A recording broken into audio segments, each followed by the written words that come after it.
सन रूप रेशम सन केस मधुर मुस्कान सनम। चांद सन रूप रेशम सन केस मधुर मुस्कान सनम।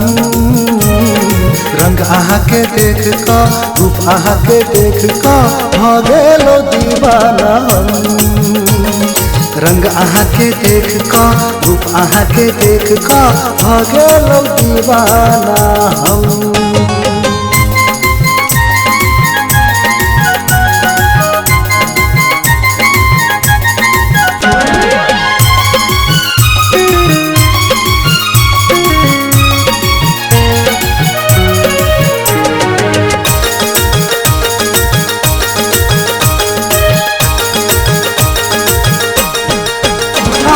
कदम कदम पर फूल फुलैया फूल के खुशबू से अंग अंग गम गैया। आहा के कदम कदम पर फूल फुलैया फूल के खुशबू से अंग अंग गम गैया। आहा जिए गोरी स्वर्ग के पारी हमर दिल आहा के पसंद करैया। गाल के तिल कान के बाली माथ के बिंदिया चमक रहलिया। आँख के गजरा केस के गजरा ओठ के लाली गमक रहलिया। फुर्सत से भगवान बनौलक रूप आहा के गजब। फुर्सत से भगवान बनौलक रूप आहा के सनम।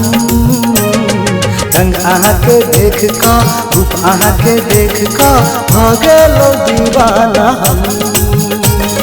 रंग आहा के देख का रूप आहा के देख का भगेलो दीवाना हम।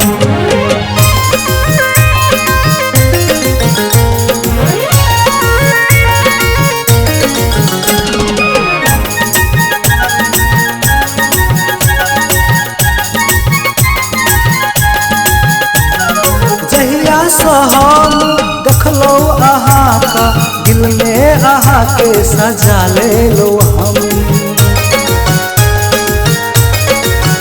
हो जहिया से हम देखलो आहा का अपन दिल में सजा ले लो हम। धरती में कतक गेले आहा जखा सुंदर में देखलो हम। चांद सितारों में हजारों में आहा के रूप के जवाब में छे। ई धरती ई गगन में ई तन में ई मन में आहा सिवा हमर दिल में कोई नहीं छे। भगवान सा दुआ करे छी हम आहा जिया लाखो जन्म। भगवान सा दुआ करे छी हम साथ रहब जन्मो जन्म।